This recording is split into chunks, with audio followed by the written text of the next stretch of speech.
Shosho guys, welcome back to Speaker Now. I'm still your boy Taylor DJ. So today we are back with another review. So today siphethe uNomfundo Mo ukhiphe EP inengoma ezu6. I think izoshisa kakhulu because siyamazi kuNomfundo Mo when it's come to ama hit song. She's always on a radio. La kuhlala ku radio monitor la umuntu ama hit song endakamisi.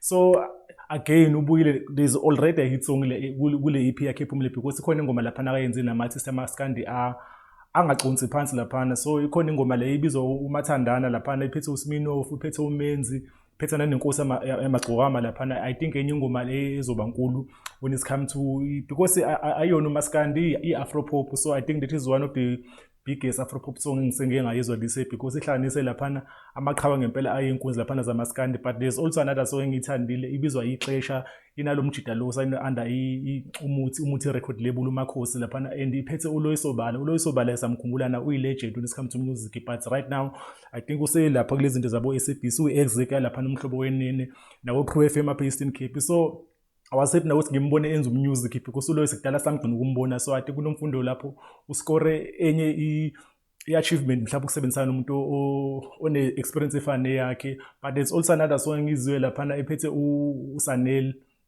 ngiyakhala inanosimi laphana i-step Afrotech. Like I think even production kaSanel lesasiyaza around about 2018 la kaduma khona na sithi okuhluka kakhulu. But ingoma nje moyilalela ngathi i3 step na. So like there's another song engithandile ke lo. There's also another song I think he produce MK Productions because DJ Zinhle noNomfundo Mo MK Productions. I think that is one of my favorites nami ngiwalalela after le amaskandi no means lena yona because le i-house ke le ayona Afro pop. So I think ibizwa amazwi leyo ngoma le I know i-mastering yakhona ihle ngale ndlela. Every song engizwa ino MK Production there's always like ingoma e-complete. I think umjida uNswempu mhlawumbe naye umunye umuntu ongathola ama-flowers akhe nje. But I was happy ukuthi nge-production like even nendlela arrangewe ngayo. I'm not sure ukuthi mhlawumbe uzokwazi ukuthi mhlawumbe i-attract abantu abaningi because uNomfundo Mo like umuntu o-private o-quiet akekho let out. But umusic wakhe uyamkhulumela and eradweni naye uhleze khona.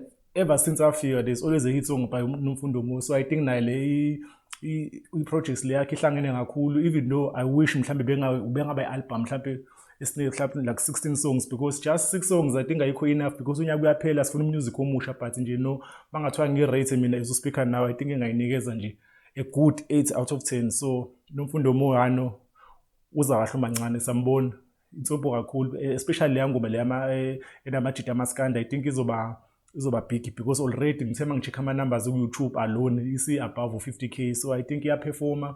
So yeah yona EP Out of the Blocks Speaker Now sekhona ku YouTube. So Speaker Now on Facebook is Speaker Now, ku TikTok is Speaker Now, sikhona ku Insta is Speaker Now. We out.